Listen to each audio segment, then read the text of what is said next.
লড়াই করিনি, লড়াই করতে হবে। ইস্টবেঙ্গল সংক্রান্ত একটা অডিও করছি। লড়াই করিনি, লড়াই করতে হবে। সবার আগে বলে দিই যে সমস্ত সমস্যার কিন্তু সমাধান হয়। তো অতটা বিমর্ষ হবেন না আপনারা, আমাদের সতীর্থ ফ্যানরা। জীবনের বেশিরভাগ সমস্যারই সমাধান আছে কিন্তু। একটু বুঝে নিতে হয়। তো আমার যে আগের অডিওটা ছিল, যেটা আমি তড়িঘড়ি বানিয়েছিলাম, যেখানে আমি আলোচনা করেছিলাম যে আমি এবং আরও ক্ষুদ্র অল্প গুটি কয়েক কিছু ইস্টবেঙ্গল ফ্যান সাধারণত আমরা কীভাবে জুনিয়র প্লেয়ারদের বিশ্লেষণ করি নিজেদের মতন করে। আমরা কেউই ফুটবলের সাথে প্রফেশনালি যুক্ত নয়, আমরা সাধারণ ফ্যান, যে যার নিজের পেশায় যুক্ত। তো তারপর তা নিয়ে আলোচনা করি এবং কীভাবে উচিত ইস্টবেঙ্গলের জুনিয়র ডেভেলপমেন্ট এবং ইভ্যালুয়েশন সিস্টেম হওয়া। তো তার পরিপ্রেক্ষিতে একজন একটা বড় একটা কমেন্ট লিখেছে দেখলাম ইউটিউবে, পড়ে খারাপই লাগছিল। মানে ওনার লেখাটা আমি ওইভাবে রিডিং করছি না, পড়ছি না। এই আলোচনায় চেষ্টা করব ওনার কিছু কিছু বক্তব্যের কিছু কিছু অংশ নিয়ে আলোচনা করার। প্রথমেই বলি, লড়াই করিনি, লড়াই করতে হয়। আমাদের মধ্যে না একটা ভুল ধারণা আছে, একটা ভ্রান্ত ধারণা আছে বা মিসকনসেপশন, যে আমাদের মধ্যে লড়াই আছে, বুকে দম আছে। এটা সবাই বলে। আপনি নিতুকে শুধু দোষ দেবেন না, আপনিও হয়তো, মানে ম্যাক্সিমাম ইস্টবেঙ্গল ফ্যান বলে আমরা কাঁটাতার পেরিয়ে এসেছি, আমরা লড়াই করেছি, লড়াকু জাত। আপনি বলুন তো, আপনি কি ব্যক্তিগতভাবে লড়াইটা করেছেন? খুব সম্ভবত আপনার বাবা হয়তো করেছে, বা আপনার ঠাকুরদা করেছে, বা আপনার ফ্যামিলিতে তো কেউই করেনি। আপনি অন্তত করেননি, এটা আমি গ্যারান্টি দিচ্ছি। আমার গ্যারান্টি, আপনার নিজেরও গ্যারান্টি। নিতু করেছে ব্যক্তিগতভাবে? না, নিতুর বাবা হয়তো করেছে, বা ঠাকুরদা করেছে, বা হয়তো নিতুর পরিবারে কেউ করেনি। যারা যারা বলছে পিঠে আমাদের কাঁটাতার, আমরা লড়াকু জাত, জিজ্ঞেস করুন ব্যক্তিগতভাবে কে কে লড়াইটা করেছে। যারা জীবিত আছে এবং অ্যাক্টিভ ফ্যান, আমার ধারণা তাদের মধ্যে আপনি একজনকেও পাবেন না। লড়াইটা যারা করেছে তারা হয় এখন বয়সের ভারে জরাজীর্ণ, মারা গেছেন। তো যারা লড়াইটা করেছে, লড়াই করতে গিয়ে যে জ্ঞানটা অর্জন করেছে, নলেজ, সেটা ট্রান্সফার হয় না। মানে ডিএনএ কোড দিয়ে কিছু কিছু বিহেভিয়ার ট্রান্সফার হয়। যেমন ধরুন একটা বাঘ যখন জন্মায়, বাঘের বাচ্চা, ধরুন ওকে আপনি মায়ের কাছে রাখলেন না, ওকে আপনি আলাদা রাখলেন। তারপর ওর যে বিহেভিয়ার দেখবেন বা ব্যবহার দেখবেন, কিছু কিছু ওকে কেউ শেখায়নি, ও নিজের থেকেই অর্জন করেছে। তো সে নিয়ে একটা সায়েন্সে একটা কনসেপ্ট আছে, কিছু কিছু বিহেভিয়ার ডিএনএ কোড দিয়ে ট্রান্সফার হয়ে যায়। কিন্তু আমি জানি না এরকম কোনো ব্যাপার আছে কি না, যে আপনার বাবা লড়াই করেছে দেশভাগের সময়, কি দেশভাগ রিফিউজি হয়ে এসছে কলকাতায়, আপনার বাবা যে লড়াইটা করেছে, যে লড়াই করতে গিয়ে যে জ্ঞানটা অর্জন করেছে, সেই জ্ঞানটা আপনার মধ্যে এসছে। সাধারণত হয় না, এটা বলে ফার্স্ট জেনারেশন, সেকেন্ড জেনারেশন। যারা ধরুন মাইগ্রেট করে যায়, ধরুন ইউএসএতেও যারা গেছে বিভিন্ন দেশ থেকে, ভারত নয়, ইউএস তো বেসিক্যালি মাইগ্রেটেড পপুলেশন। তো ফার্স্ট জেনারেশন যারা যায় সাধারণত তারা অনেক স্ট্রাগল করে, স্ট্রাগল করতে গিয়ে অনেক কিছু শিখতে পারে। তার নেক্সট জেনারেশন, সে থাকে দুধে ভাতে, তার কাছে বেসিক্যালি কোনো নলেজটাই আর ট্রান্সফার হয় না। এখনও আছে দেখবেন, আমি জানি আমার পরিচিত একজন বেশ ভালো ডাক্তার আছেন, সে অনেক স্ট্রাগল করেছে। মানে অনেক স্ট্রাগল মানে এমন না যে হতদরিদ্র, মানে সে তার মতন স্ট্রাগল করেছে ডাক্তার হওয়ার পথে। সে এখন প্রতিষ্ঠিত, তাই তার সন্তান বেশ ভালো দুধে ভাতে থাকে। তো সন্তান কিন্তু ওই জিনিসটা শিখতে পাচ্ছে না, যে স্ট্রাগলটা বাবা শিখেছে একটা স্ট্রাগলের মাধ্যমে। তো এখন আপনি যখন বলেন যে আমাদের লেগেসি আছে, আমাদেরটা কী? ইস্টবেঙ্গল ক্লাবের হয়তো একটা আছে, ক্লাবটা তো একটা ফিকটিশিয়াস, একটা এনটিটি, কিন্তু আপনার নেই। মানে ইস্টবেঙ্গলের যারা ধরুন এই মুহূর্তে লিডারশিপে আছে, নিতু, রূপক, যে ধরুন যারা যারা রয়েছে ইসি কমিটিতে, ওয়ার্কিং কমিটিতে, এদের কারোরই ওই নলেজটা নেই। কেন? এরা ব্যক্তিগতভাবে কেউ লড়াইটা লড়েনি জীবনে। বাঙাল হিসেবে, যে বাঙাল গর্ব করেন না আপনি, বা আমরা করি রাদার, আমরা কিন্তু ব্যক্তিগতভাবে কেউ সেই লড়াইটা করিনি। আর লড়াই যদি আপনি নাই করে থাকেন, তাহলে আপনি জ্ঞানটা অর্জন করবেন কী করে? ধরুন এই মুহূর্তে কেউ একজন এলো, মানে আমরা হঠাৎ জানতে পারলাম কোনো একটা ছেলে আছে যে ধরুন নেতাজি সুভাষচন্দ্র বোসের ডিসেন্ডেন্ট, কোনোভাবে ডিসেন্ডেন্ট, সে যদি এসে বলে আমার রক্তে নেতাজি আছে, আমার রক্তে লড়াই আছে, কিভাবে আছে? নেতাজি যে পথটা অনুসরণ করেছিলেন, যে স্ট্রাগলটা করেছিলেন এবং স্ট্রাগলের মাধ্যমে বা মারফত যে জ্ঞানটা অর্জন করেছিলেন, সেটা আপনার মধ্যে কিভাবে আসবে? তো এই ব্যাপারগুলো একটু বুঝে নিতে হবে। প্রথমে নিজের গর্বটাকে একটু খর্ব করতে হবে। আমার বাপ ঠাকুরদা লড়াই করেছে, তার মানে ডিফল্ট আমি সব সব জানতাম, এই ব্যাপারটা ভাবলে চলবে না। এবার আসা যাক, উনি বলেছেন যে আমি কিন্তু আমাদের ক্লাবের আগামী দিনের ফিউচার খুব খারাপ দেখতে পাচ্ছি। এইভাবে চললে তো খারাপ হবে, কিন্তু এইভাবে চলবে আপনাকে কে বলেছে? কে গ্যারান্টি দিয়েছে যে এইভাবেই চলতে হবে? খারাপ দেখতে পাচ্ছি, অ্যাজুমিং এইভাবে চলবে, তাই তো? এইভাবে চলতে হবে তার তো কোনো গ্যারান্টি নেই, তার তো কোনো প্রয়োজনীয়তা নেই, কিন্তু বাধ্য করছি না। তারপর যাই ব্যাক করে, কীরকম যেন একটা আনপ্রফেশনাল অ্যাটিটিউড অফিসিয়ালদের মধ্যে।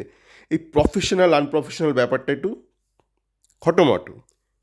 প্রফেশনাল মানে আপনি যাকে পয়সা দিচ্ছেন, পয়সার বিনিময়ে যে কাজ করছে, সেটা আপনার কোয়াদ্রা তো প্রফেশনাল, বিনো প্রফেশনাল, আপনার স্টিফেন কনস্ট্যান্টাইন, আপনার যে সিটিও ব্যক্তি যাকে দিনরাত গালমন্দ করছেন, সবাই তো পয়সার বিনিময়ে কাজ করছে।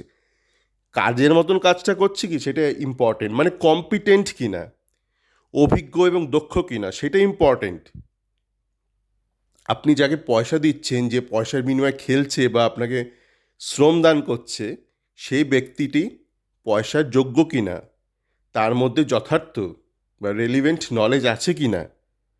রাঁধুনিকে নিয়ে এলেন ধরুন একটা ব্রিজ বানানোর জন্য, তো অভিজ্ঞ কিন্তু ঠিকঠাক বিষয়ে অভিজ্ঞতা নেই, রেলিভেন্ট এক্সপিরিয়েন্স নেই। তো আপনি যাদেরকে বিভিন্ন কাজে নিয়োগ করেছেন, সে কোচ বা অফিসিয়াল বা ম্যানেজমেন্ট রোলে, তাদের যথার্থ অভিজ্ঞতা আছে কি না, অভিজ্ঞতা না থাকলেও তাদের মধ্যে দক্ষতা আছে কি না। অনেকেই থাকে ধরুন একদম ফ্রেশার হিসেবে শুরু করে কোনো একটা রোলে, তারপর দারুণ কাজ করে, তো তার মধ্যে সেই অ্যাপটিটিউড বা দক্ষতা আছে কি না, সাধ্য আছে কি না। তো ওই আনপ্রফেশনাল ব্যাপারটা একটু র্যান্ডম না ইউজ করে আমরা কম্পিটেন্সি বা দক্ষতা নিয়েই বলতে পারি যে বল, যাকে ওকে আপনি প্রশ্ন করতে পারেন, নিতুর দক্ষতা আছে, রূপকের দক্ষতা আছে, কোয়াদ্রাতের দক্ষতা আছে, বিনোদ দক্ষতা আছে, ইমামির দক্ষতা আছে। তো এই দক্ষতাটা বলাটা আমার মনে বেশি প্রাসঙ্গিক এবং প্রযোজ্য এই ক্ষেত্রে। তো দেখুন, একটা ব্যাপার আপনাকে মাথায় রাখতে হবে, যেটা নিয়ে আগে আমি আলোচনা করিনি। আগে সিস্টেম কিন্তু আপনার ফরে ছিল, এখন সিস্টেমটা বদলে গেছে 2024-এ। কী সিস্টেম? যে ইকো সিস্টেমটা ছিল, সেটা আপনাকে বুঝতে হবে।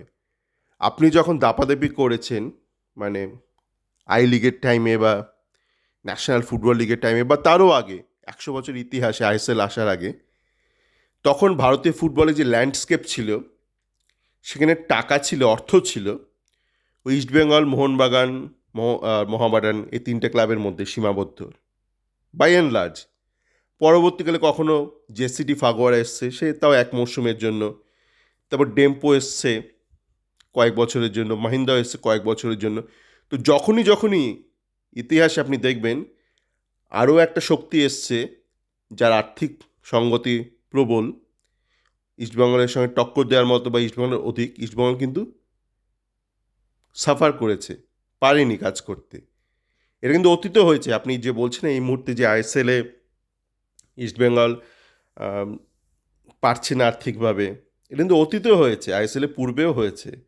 যখনই এরকম ঘটনা ঘটেছে, ডেম্পোর উত্থান হয়েছে বা মাহিন্দ্রার উত্থান হয়েছে, ইস্টবেঙ্গল কিন্তু দ্বিতীয় স্থানে চলে গেছে সাথে সাথে। তো তাহলে কি দেখা যাচ্ছে, ইস্টবেঙ্গলের কর্মকর্তারা তখনই দাপাদাপি করেছে যখন আর্থিক সঙ্গতিতে তার 1 নম্বর স্থানে রয়েছে। মানে আপনি এমন একটা পাড়ায় থাকেন যেখানে সব গরিব মানুষ থাকে, আপনি মোটামুটি পয়সাওয়ালা, আপনি বাজারে যাচ্ছেন, দরাদরি করে বড় মাছটা নিয়ে চলে আসছেন। তো অর্থ আপনাকে সবসময় একটা সঙ্গতি দিয়েছে। তো আপনাকে যখন অর্থ বেশি সঙ্গ দেয় আপনাকে, তখন আপনি বুদ্ধির কম প্রয়োগ করেন, যা পারেন নিয়ে চলে আসেন। আপনি ধরুন কিছু একটা কিনতে যাবেন, একটা জামা দোকানে কিনতে যাবেন, রেডিমেড শার্ট বা টি বা মহিলাদের ড্রেস। তো আপনার পকেটে যদি প্রচুর অর্থ থাকে, 20,000 টাকা নিয়ে গেলেন, আপনি ধরুন একটা দারুণ একটা টপ ব্র্যান্ডেড দোকানে যাবেন, যেখানে ম্যাক্সিমাম ড্রেস বেশ মোটামুটি ভালো, এস্থেটিক্যালি গুড। একটা তুলে নিয়ে আসবেন, সবাই বলে বাহ দারুণ হয়েছে। আবার এরকমও হয়, আপনার কাছে যখন খুব বেশি বাজেট নেই, আপনি মোটামুটি একটা ডিসেন্ট একটা দোকানে গেলেন, গিয়ে এবার খুঁজতে থাকলেন, হয়তো প্রচুর খুঁজে পেলেন একটা ড্রেস, সেটা কিনলেন। ওটা পরার পর অনেকে বলছে এইটা কোন ব্র্যান্ডের, এটা কত টাকা। তো তার মানে কি, প্রথম ক্ষেত্রে আপনার কাছে যেহেতু প্রচুর অর্থ আছে, আপনাকে বেশি পরিশ্রম করতে হলো না। দ্বিতীয় ক্ষেত্রে আপনার কাছে স্বল্প অর্থ আছে, আপনাকে একটু পরিশ্রম করতে হলো, একটু মাথা খাটাতে হলো। তো এইভাবেই ইস্টবেঙ্গলকে কিন্তু ভাবতে হবে। মানে আর অত গর্ব করলে চলবে না। ফ্যানদেরও, ফ্যান ক্লাবদের বলুন বা ইস্টবেঙ্গলের সঙ্গে যুক্ত যারা যারা আছে, সে নিতু বলুন বা নিতুর যত বন্ধু বান্ধব রয়েছে ক্লাব লিডারশিপে বা ইমামি, এদেরকে ওইভাবে ভাবতে হবে। আর অত বেশি বিদেশকে টুকবেন না। দেখুন, আমি ব্যক্তিগতভাবে বিদেশে বিভিন্ন দেশে কাজ করেছি, এখনও করছি। তা আমি চেষ্টা করি বিভিন্ন দেশে গিয়ে বিভিন্ন জিনিস শেখার। কিন্তু আপনাকে কিন্তু ওটাই কপি পেস্ট করলে চলবে না। কালকে আমার এক বেশ সতীর্থ একটা ইস্টবেঙ্গল ফ্যান টুইটারে বলছিল এটা বরুসিয়া ডটমুন্ডের মডেল নিয়ে। সেটা ভালো, মানে সেটা মাঝে মধ্যে কথাবার্তা হয়, বলে দাদা এখন আমি অনেক বুদ্ধিতে, অনেক লজিক্যালি অনেক কিছু চিন্তাভাবনা করি ইস্টবেঙ্গল সংক্রান্ত। সেটা আপনি যদি ক্লাব সংক্রান্ত করেন, আপনি আপনার ব্যক্তিগত জীবনেও করবেন দেখবেন। তো বলছে বরুসিয়া ডটমুন্ডের ডেভেলপমেন্ট আমি বললাম ঠিক আছে, আমাদের বিভিন্ন ক্লাবের মডেল থেকে শেখা উচিত, কিন্তু আমাদের সমস্যাটা আমাদের নিজের সমস্যা, আমাদের ক্লাবের সমস্যা, আমাদের একান্ত ইস্টবেঙ্গলের সমস্যা, যেটা আইএসএল কেন্দ্রিক, যেটা ভারত কেন্দ্রিক। তো তারপর আগে সমস্যাটা বুঝে তার সমাধান বার করতে হবে। আর এটা সবসময় মাথায় রাখা দরকার, আপনার বুকে দম থাকুক যাই থাকুক, আপনার বুকে কিন্তু কোনো অভিজ্ঞতাই নেই।